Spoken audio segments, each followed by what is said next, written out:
Hallelujah, जय मसीह की। परमेश्वर पिता का धन्यवाद हो। और परमेश्वर ने हमें चुना है, हमें बुलाया है। धन्यवाद हो परमेश्वर का।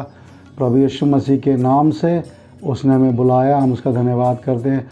आइए आज एक बहुत ही खास विषय पर बात करेंगे, और ये विषय हमारा ये है कि बोली कैसे बोली जाए। हम जो मनुष्य हैं, परमेश्वर ने हमें जीव दी है और अपनी ज़ुबान के द्वारा हम बातें करते हैं। और परमेश्वर ने बहुत अच्छा हमें वरदान दिया मनुष्य को कि वो बातें कर सकता है एक दूसरे से। लेकिन बाइबल इसके बारे में क्या बताती है? हम जो परमेश्वर के लोग हैं, हमें इस बात को समझना है कि बाइबल हमारे बोलने के विषय में क्या बोलती है। हम जो मसीह लोग हैं, परमेश्वर के लोग हैं, तो हमें इस बात को जानना बहुत ज़रूरी है कि हम अपनी ज़ुबान को किस प्रकार से यूज़ कर सकते हैं। क्योंकि जीभ परमेश्वर ने इसलिए बनाई ताकि उन बातों को हम बोलें जिनसे उन्नति होती है, जिनसे शांति की बातें होती है, और जिनसे मनुष्य के जीवन में बहुत सारी आशीषें आती हैं। क्योंकि परमेश्वर ने हमें आशीष के लिए बुलाया है। तो आइए कुछ बातों को हम देखेंगे, क्योंकि हम जानते हैं कि मनुष्य जिनकी जीभ बुरी होती है, आप जानते हो, जब वो बोलते तो बुराई बोलते हैं, और उनके बोलने से बहुत सारे लड़ाई झगड़े क्लेश हो जाते हैं। और बहुत से लोग बहुत अच्छा बोलते हैं, उनके बोलने से क्या होता है, लड़ाई झगड़े शांत हो जाते हैं। बहुत से लोग होते हैं बहुत कोमल बोलते हैं, बहुत से लोग होते हैं बहुत सारे गर्मी से बातें करते हैं, चिल्लाते हैं, बहुत सारे गुस्से में बातें करते हैं। तो ये सब बातें दुनिया में होती है। हम जानते हैं जीभ को कभी कोई वश में नहीं कर सकता। परमेश्वर का वचन बताता है हम जो कुछ सोचते हैं अपने मन में, वही हमारे मुंह पर आता है और हमसे उसको बोलते हैं। तो हमें इस बात का ध्यान रखना चाहिए कि हमें क्या क्या बातें बोलनी है, क्या क्या बातें नहीं बोलनी है। आइए थोड़ा सा हम प्रभु के वचन से देखेंगे। मेरे साथ आप निकाल सकते हैं याकूब की पत्री और उसका 3 अध्याय और पहले पद में लिखा है, मेरे भाइयों, तुम में से बहुत उपदेशक ना बने, क्योंकि जानते हो कि हम उपदेशक और भी दोषी ठहरेंगे। परमेश्वर का वचन हमें बताता है कि प्रभु का वचन हमें बताता है, हे मेरे भाइयों, तुम में बहुत से उपदेशक ना बने। उपदेशक कहते हैं जो उपदेश देता है, प्रभु का वचन सुनाता है या राय देता है। तो हमारे जीवन में क्या होता है, हम हर समय उपदेश देना चाहते हैं एक दूसरे को, और बिना कहे भी हम, बिना किसी के मांगे भी हम उपदेश करते हैं।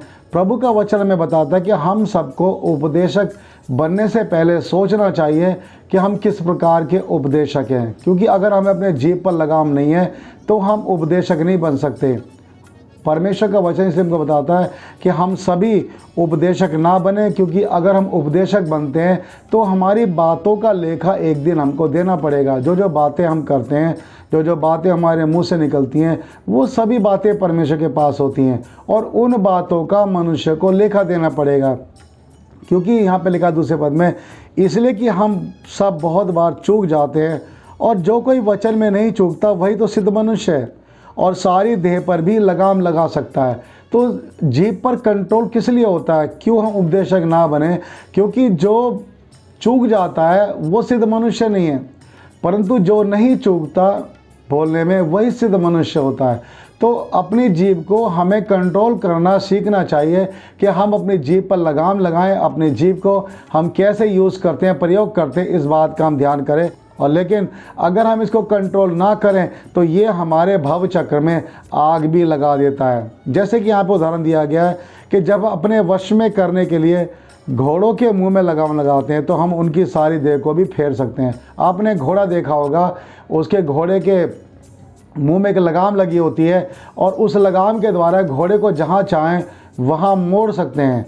उसी प्रकार यहाँ पर लिखा है, अगर हम अपनी जीभ को वश में रखें तो हम भी अपने जीवन को अपनी इच्छा के अनुसार और प्रभु के वचन के अनुसार हम मोड़ सकते हैं, चला सकते हैं। और इसलिए हम जानते हैं कि परमेश्वर ने हमें ये जीभ दी है। हम परमेश्वर की महिमा करते हैं, आराधना करते हैं। तो प्रभु का वचन हमें बताता है, इसके 5 पद में लिखा है याकूब के 3 अध्याय के, कि जीभ एक छोटा सा अंग तो है और बड़ी बड़ी डींगे मारती है। देखिए बहुत लोगों की आदत क्या होती है, वो बहुत डींगे मारते हैं, बड़ा चढ़ाकर बातें करते हैं, जितने वो होते नहीं है उससे बढ़कर वो बातें करते हैं। दिखाने के लिए, मनुष्य के लिए वो ऐसी बातें करते हैं। हर चीज़ का रेट बड़ा बड़ा के बताएंगे, हर अपने घर के बारे में बड़ा बड़ा के बताएंगे, अपनी क्वालिटी को बड़ा चढ़ा के बताएंगे और ऐसी बातें बताएंगे तो डींगे तो मार सकती है जीभ, लेकिन जब सच्चाई सामने आती है, जब सारी बातें प्रकट होती है तो शर्मिंदा होना पड़ता है।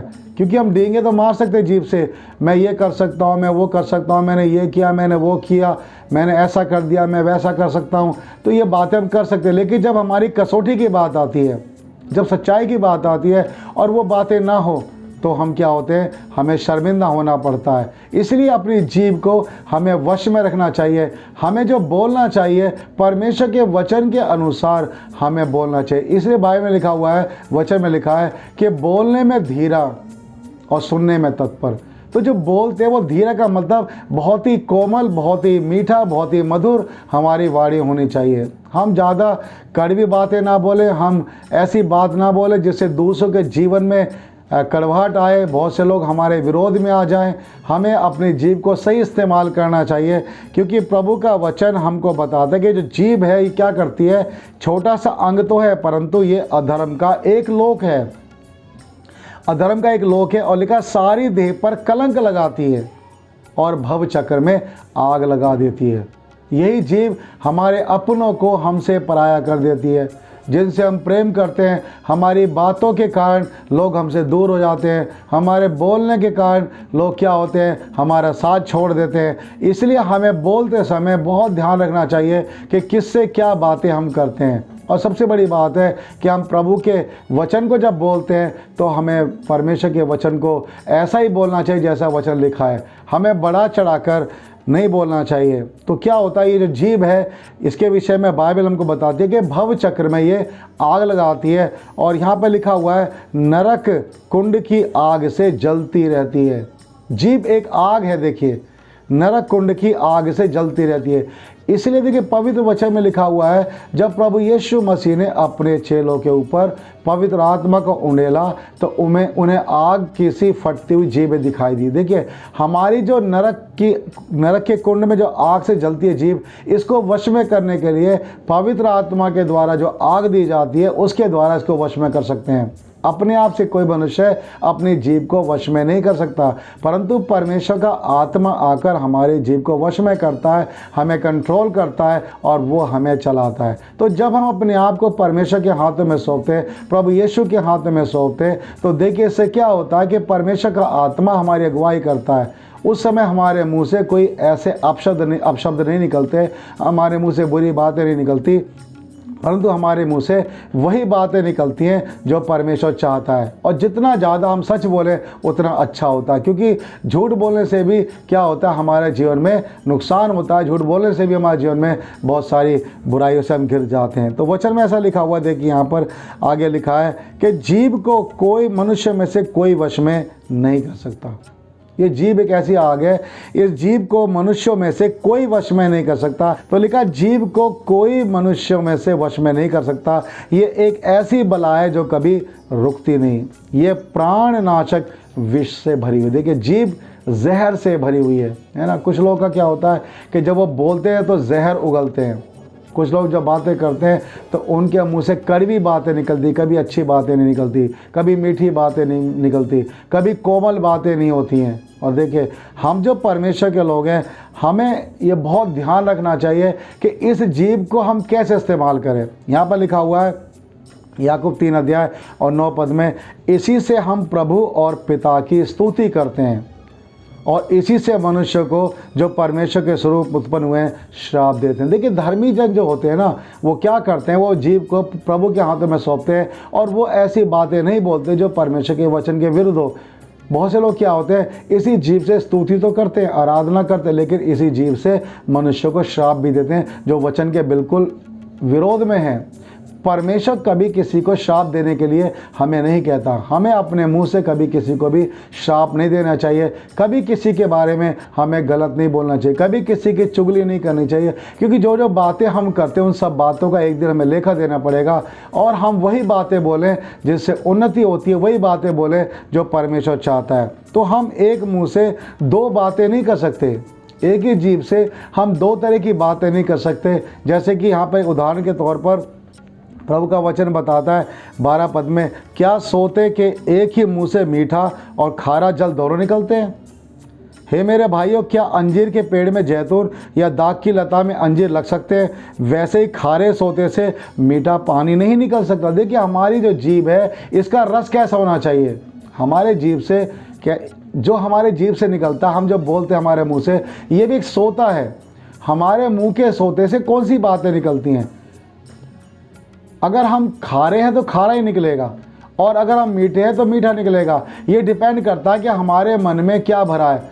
जो हमारे मन में है वही मुंह पर आता। अगर हमारे मन में श्राप भरे हुए हैं, हमारे मन में बुराई भरी है, तो हमेशा हम बुराई की बातें बोलेंगे और कड़वी बातें बोलेंगे। लेकिन अगर हमारे मन में परमेश्वर का वचन भरा हुआ है, हमारे मन में परमेश्वर की सामत की बातें भरी हुई है, हमारे मन में गवाही भरी है, हमारे मन में अच्छी मीठी बातें भरी हुई है और जो दूसरों की उन्नति लाती है, तो देखिए वही हमारे मुँह से निकलेगा।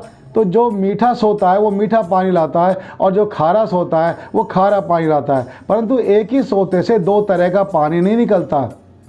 इसलिए प्रभु का वचन बताता है कि हमें ध्यान करना चाहिए, हमें बहुत सावधान रहना चाहिए, हमें वो बातें नहीं करनी चाहिए जिनसे हमारे भव चक्र में आग लग जाए। यही कारण है कि हमारे जीभ के कारण जब हम बोलते हैं फूट पड़ जाती है। इसी जीभ के कारण क्या होता है? हमारे अपने पराये हो जाते हैं। इसी जीभ से क्या होता है कि हम परमेश्वर की स्तुति करते हैं और साथ में श्राप देते हैं, तो हमारे जीवन में ना तो आशीष आती है और ना हमारी उन्नति होती है। फिलिपियों उसका 4 अध्याय और 8 पद में प्रभु का वचन में बताता, निदान हे भाइयों, जो जो बातें सत्य हैं, जो जो बातें आदरणीय हैं, जो जो बातें उचित हैं, और जो जो बातें पवित्र हैं, और जो जो बातें सुहावनी हैं, और जो जो बातें मनभावनी हैं, निदान जो जो सद्गुण और प्रशंसा की बातें, उन्हीं पर ध्यान लगाया करो। देखिए, परमेश्वर के लोगों को किन बातों पे ध्यान करना चाहिए? कि जो बातें सत्य हैं, जो बातें आदरणीय हैं, हम किसी से बोले तो आदर से बात करें, अच्छे से आप करके बातें करें, बड़ों का सम्मान करें, हमारी बोली से दूसरों को नम्रता झलकनी चाहिए। दूसरे जब हमारी बात सुने तो उनका गुस्सा ठंडा हो जाना चाहिए। तो नम्रता से हम बातें करें, कोमलता से उत्तर दें, और हम बहुत ही अच्छे ढंग से बातें करें, क्योंकि परमेश्वर का वचन हमें यही सिखाता है। और जो बातें सही है, उचित है, वही करनी चाहिए। अनुचित बातें ना करें, गाली गलौज की बातें ना करें, है ना, शाप की बातें ना करें। परंतु जो बातें लिखा सुहावनी है और जो बातें मन भावनी है, जो दूसरों को अच्छी लगती हैं, सुहानी बातें होती हैं, है ना, सद्गुण की बातें, सच्ची बातें, प्रशंसा की बातें, किसी की बड़ाई करते हो तो अच्छे सच्चाई से करनी चाहिए। और सबसे बढ़कर तो परमेश्वर की बड़ाई करनी चाहिए, परमेश्वर की महिमा करना चाहिए, परमेश्वर की गवाही देनी चाहिए, क्योंकि हम इसी के लिए बुलाए भी गए हैं। तो देखिए, हमारा जो जीवन का सोता है, हमारे अंदर से जो पानी निकलता है वो मीठा निकलना चाहिए। हमारे अंदर से अच्छी बातें निकलनी चाहिए। हमारे मुंह से कभी भी जहर नहीं निकलना चाहिए, क्योंकि हम परमेश्वर के लोग हैं, हम प्रभु यीशु मसीह के लोग हैं। और देखिए, प्रभु का वचन तो यहाँ तक बताता है, अगर आप मीका के पुराने नियम में जाएं, मीका की पुस्तक में उसका 7 अध्याय और 5 पद में लिखा हुआ है, इसकी अंतिम लाइन में लिखा है कि वरन अपनी अर्धांगिन से भी संभल कर बोलना, मतलब अपनी पत्नी से भी संभल कर बात करनी चाहिए।